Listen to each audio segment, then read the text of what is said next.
have 2 minutes to introduce themselves beforehand. Julie Giordano, our county executive, will be the moderator. We are taking questions from the audience. If you'd like to submit a question, you have to write it on a card. We'll take it in the back. We'll pick a few, and then we'll present them at the end. I want to be respectful to our candidates, to each other. So the only people in this room should be talking are these three and her.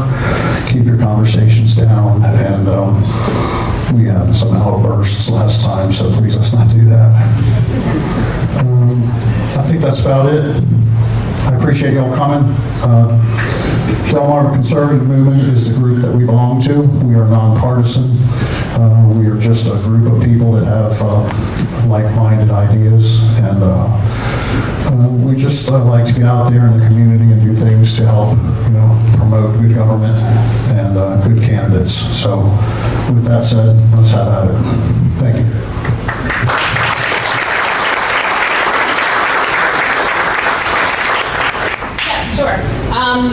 Real quick before we get started, just to let you know too, there is going to be a Meet the Candidates forum for the Republican candidates running for Wacomico County Council, Wacomico State's Attorney, Orphan Support Central Committee, as well as those running for State Senator and Delegate positions, District 37 and 38. And that is going to be June 4th. From 6 to 8 p.m. at Savor Restaurant, so the new Doubletree Hotel downtown. So if you're interested, it will be posted online, and it's sponsored by the Wacomico Conservative Republican Women. So if you are interested, we do have a flyer. We would love to have you come out for that as well.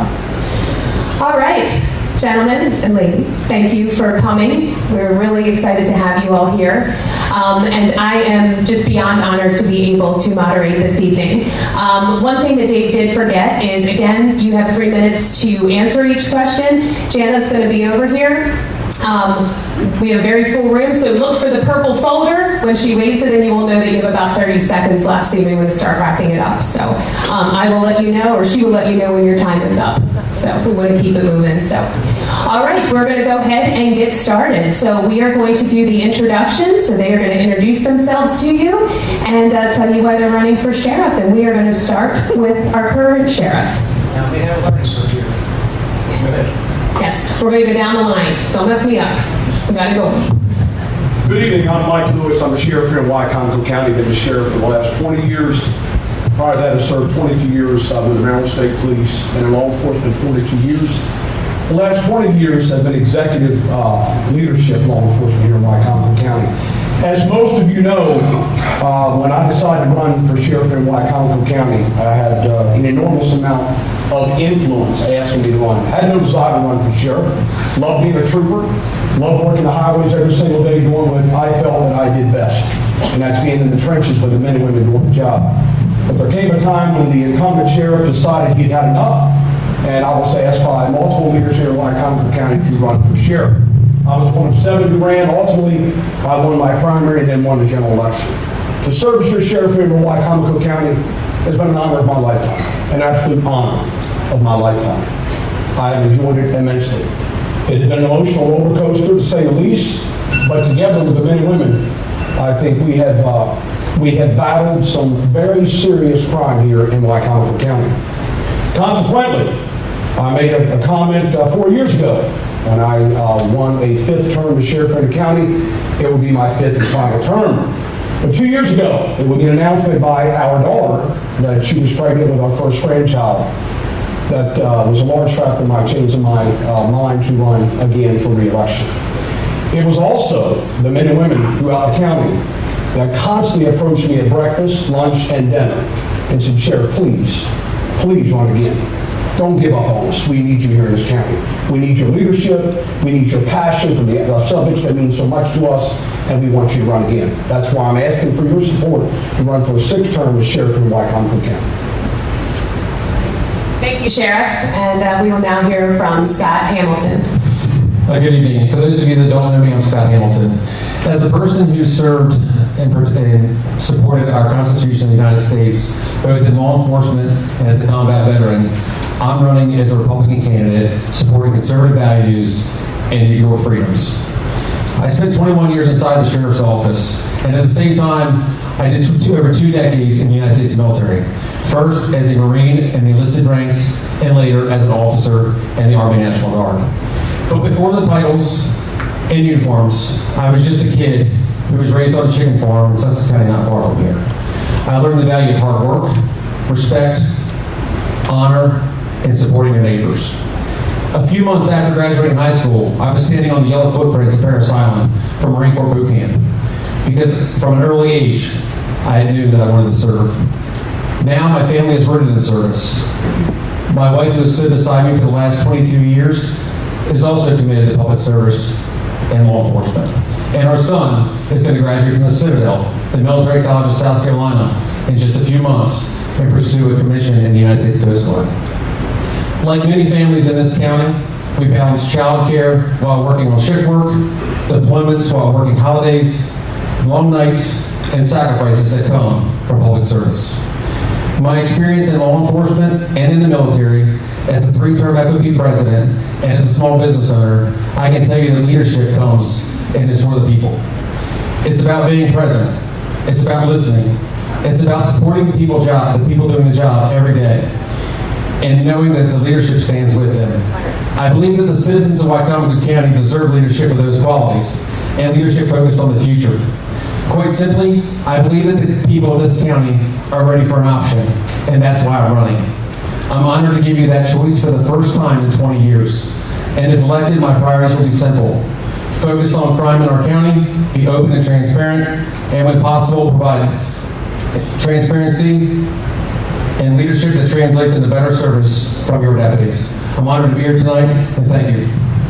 Thank you, Scott. And Ms. Foley.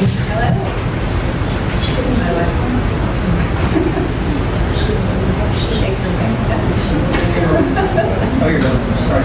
It's okay. Am I live? Yes. Thanks for the icebreaker. Hi, everyone. I'm Lana Foley.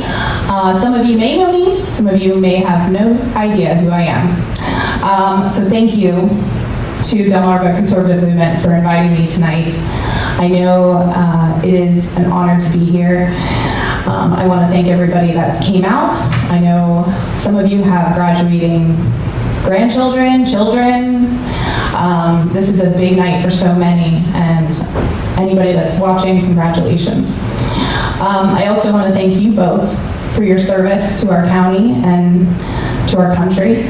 I really appreciate you doing all the hard work that you've done. I am not running for sheriff for myself. I am doing this for our community. I really want to rebuild the trust that I'm hearing from the community that we are lacking. Some of you maybe have read that I'm a photographer and find it very funny, which is fine.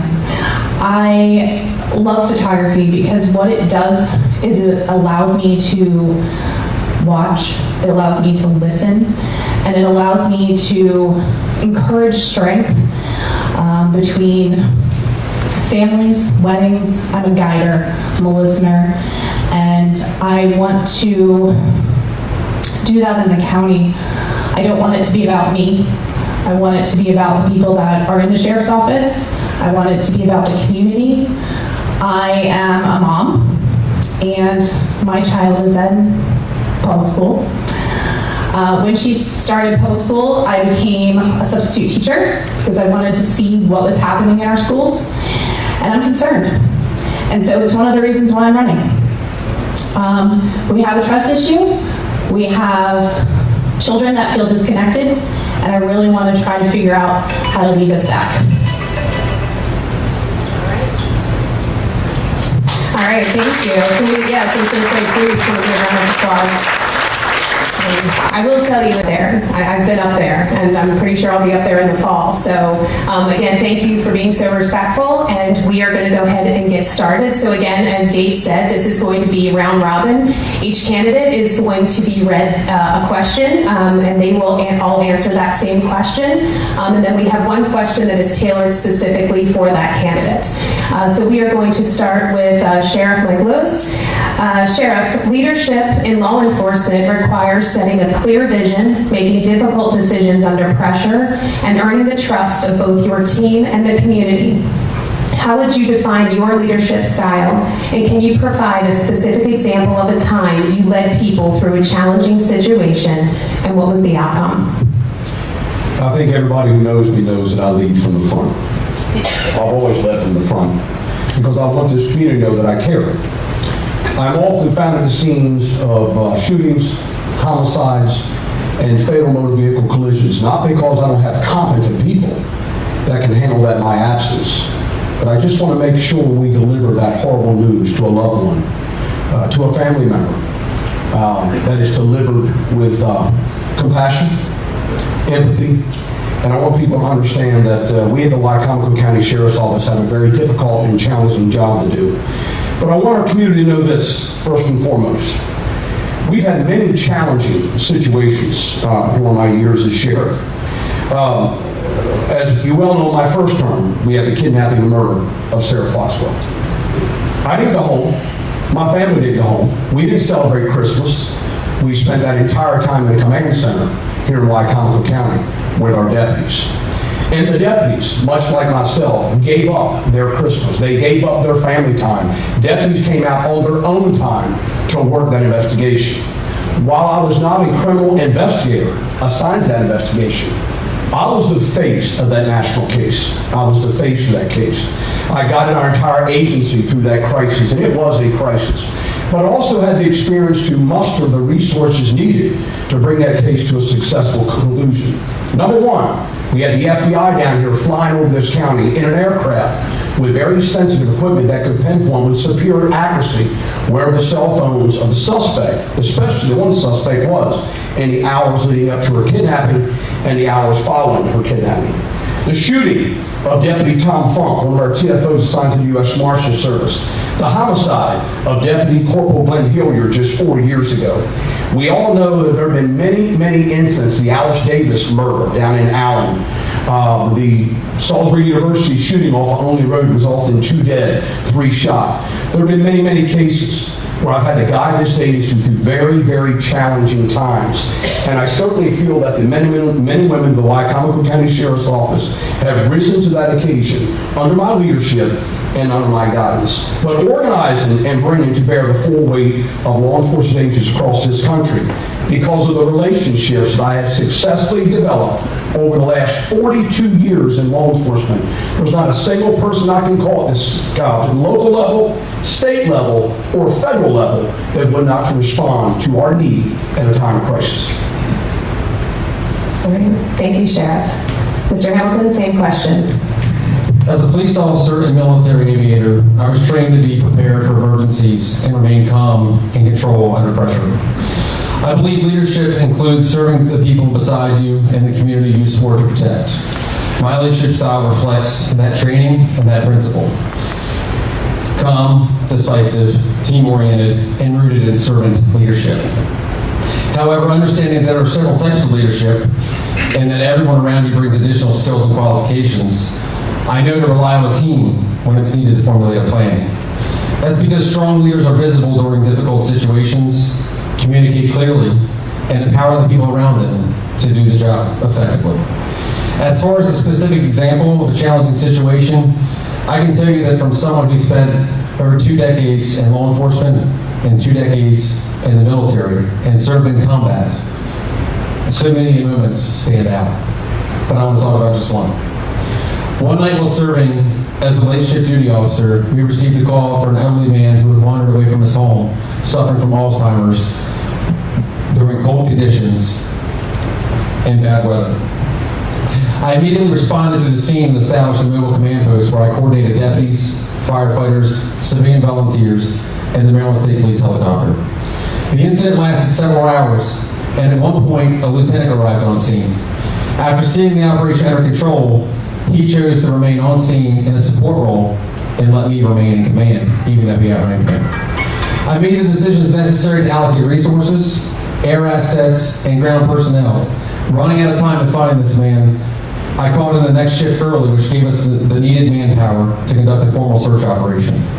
Thankfully, he was located quickly thereafter and turned over to EMS and treated for the onset of hypothermia. That operation was successful because of my preparation, training, teamwork, and experience. Skills I developed both as a deputy sheriff and as a military aviator who worked closely with fire and EMS throughout my career in different training exercises and understood each person's role. That night also reinforced something in me that I believe throughout my entire career. Leadership is not about rank alone, it's about staying calm under pressure, communicating effectively, and earning the confidence of the people beside you. Thank you. Thank you, Scott. Ms. Foley, same question. There we are. Okay. I don't have that experience yet, but if I am elected, I'll be going to the academy. So I know some people are curious on that. As far as my leadership style, I am absolutely a team worker, team player, supporter, encourager, not belittling people for their shortcomings, but instead trying to figure out how to better those in working for everybody. Every day, I influence people, my daughter, my family, my community, the school system, and it really is an honor. And if you don't work together, we are in the situation that we're kind of in right now, where we're individuals, where we've become people that aren't thinking about our community as a whole. We're thinking about ourselves, our immediate families, maybe our extended families. And my goal is to try to figure out a way to bring us back together, become that village again, the people that really support and encourage no matter what side of the aisle you're on, what color your skin is. It's about being a community, and I think that is the number one thing that we need to focus on. All right, thank you. I built this kingdom with my own two hands while you were busy making backup plans. I don't need you to like me, I don't need your applause. I'm the judge, I'm the jury, and I write my own laws. Mr. Hamilton, you will actually start us off with this question. Strong leadership is reflected in the ability to build and maintain a motivated professional team. For Mr. Hamilton and Ms. Foley, what concrete strategies would you implement to strengthen morale, attract qualified candidates, and retain deputies in today's challenging law enforcement environment? And Sheriff, what specific steps have you taken to strengthen morale, enhance recruitment, and promote retention within your agency? Throughout my career as a deputy, I routinely heard that morale was a personal problem. This is not the case. Morale starts at the top, and each member of the command must be cognizant of it. In order to strengthen morale, I would first ensure that every member of the agency is fully aware that everyone will be held to the same standard and the same set of rules. Rank or special assignments should never allow a deputy to become disconnected from the realities of the job or ignore the bond of the mission they swore to uphold. This would include everything from wearing the proper uniform of the day, stopping to assist a stranded motorist on the roadside, directing traffic at a crash scene, responding to a call for help, or stopping with someone for a traffic violation. After all, every deputy is a deputy first, regardless of the rank or their position, and our taxpayers are paying them for that service. Next, I would bring back the Deputy of the Quarter and Deputy of the Year program with a new vision. We will let our deputies know when they're doing great things and amazing things, and everyone will know their accomplishments on a quarterly basis.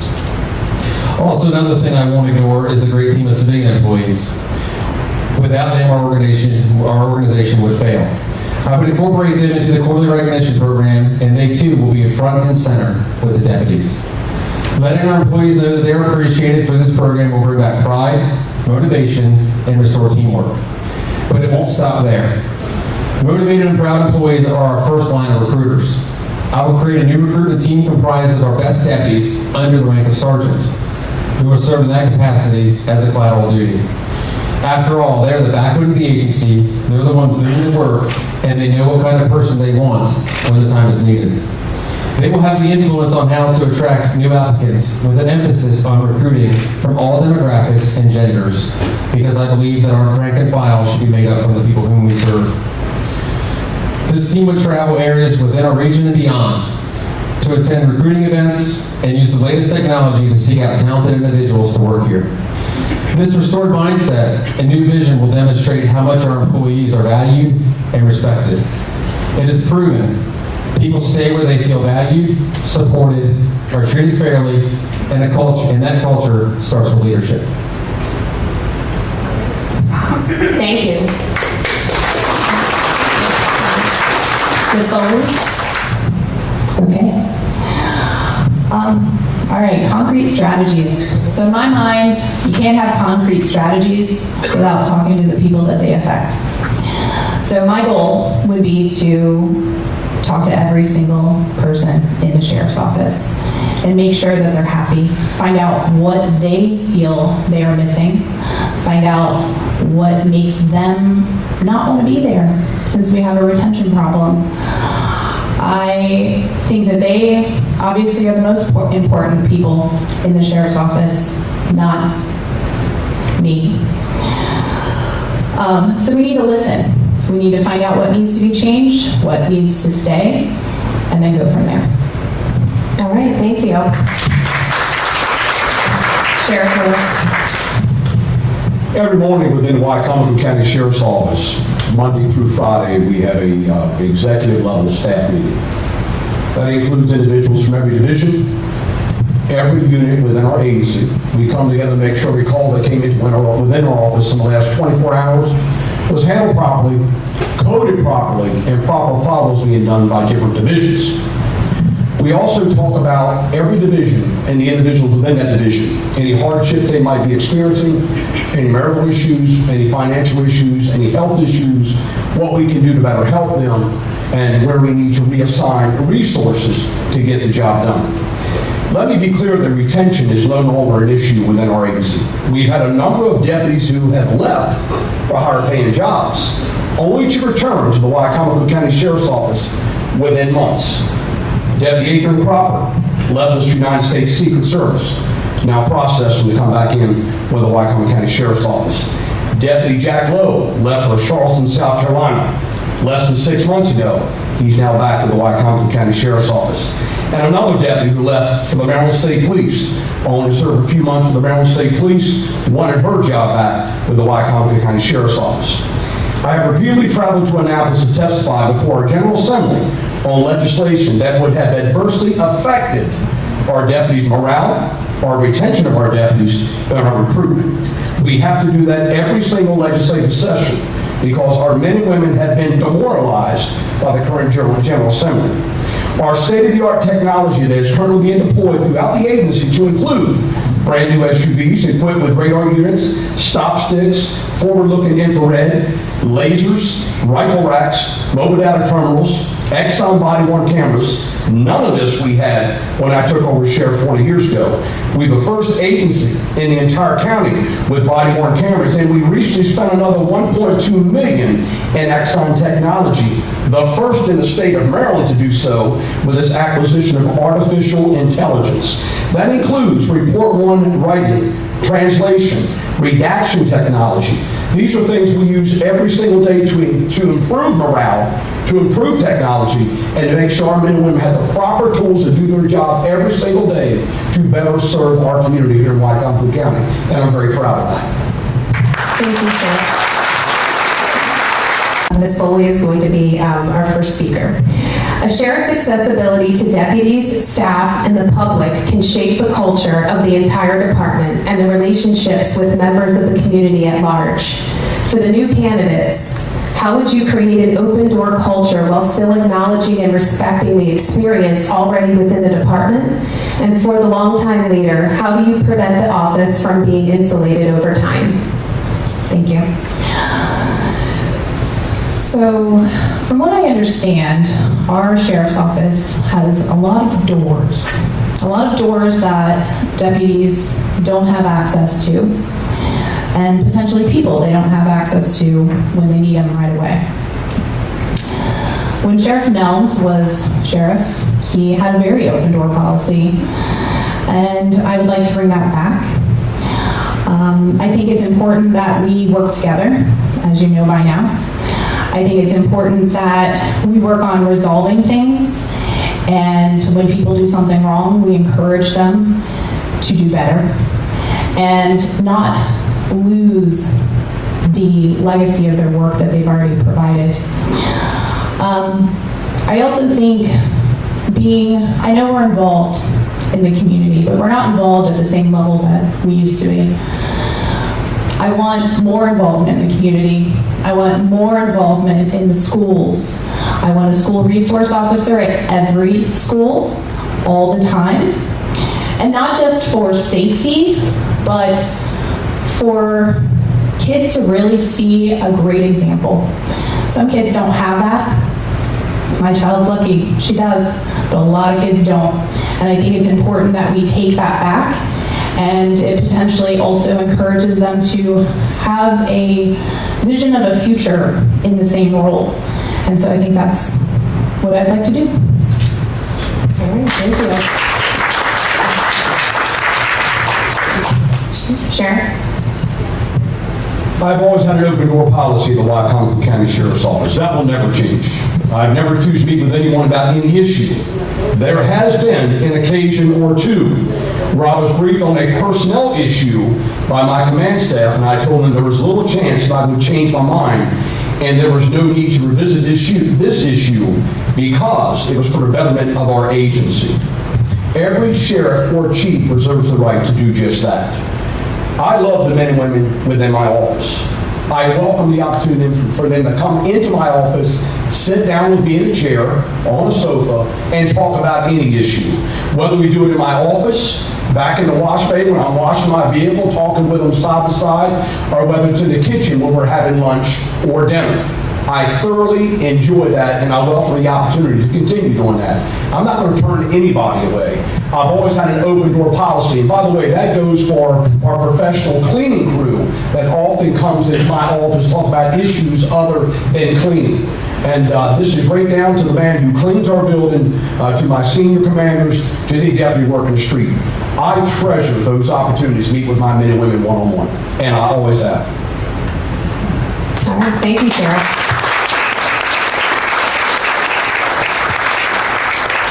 Mr. Hamilton? Yes. There's a vast amount of experience currently inside the agency, and many talented individuals, some of whom have served for decades without an opportunity for promotion, and some who have chosen not to test for promotion because they feel the process was against them. Under my leadership, we will revamp the promotion process and ensure that every deputy is given hope that they can achieve great things in new ranks. Regarding open door policies, in a paramilitary environment, these are sometimes challenging to the integrity of the chain of command. But for community members, it is a must. The chain of command is a process used for each person in the rank structure to have the opportunity to help solve a problem or a complaint. This process should not prevent access to the sheriff, but I know that it happens. As president of the FOP, deputies have come to me with grievances when their requests to meet for the sheriff have been denied. Knowing that this happens and how badly it affects morale and work performance, I will ensure that every member of the agency has access to me with respecting the chain of command by implementing a process that the Navy calls requesting mast. This is a process that allows personnel to directly communicate with their commanding officer to seek grievances, and it guarantees the opportunity they will be heard. It ensures that the commander personally responds and strictly protects you from reprisal. The implementation of this process will ensure trust in the deputies so that they know that they will be heard without fear of retaliation, something many are concerned with today. One other concern regarding access to the sheriff is that during tours of the new office while it was still under construction, comments were made about how deputies would not have access to the admin hallway, as key fob access would be limited. Whether or not this is actually happening today, why was it said during a tour? Did they intentionally design a building to keep the rank and file away from the sheriff? Additionally, regarding the chain of command, During my career, I saw far too often that the chain of command flowed upward, but not downward. What I mean by this is that the rank and file had to go through certain steps to get to the sheriff, but the staff did not have to follow the same steps to get back down to the deputies. This often caused issues when I was a duty officer, as I would be unaware that one of my subordinates was given a task or an assignment that pulled them away from patrol duties and decreased our available manpower. As sheriff, I will ensure that the chain of command is followed in both directions. Information will flow freely to everyone who needs it, which will convey a message that they are all an important part of the operation. And as far as the community is concerned, my open door policy will be just that, an open door. My phone will be on, and I will be present in the community. Thank you. Thank you, Scott. I walk my walk, I walk my talk. I walk through fire with nothing but my pride. I don't slow down, I don't waste no time, but that's just me.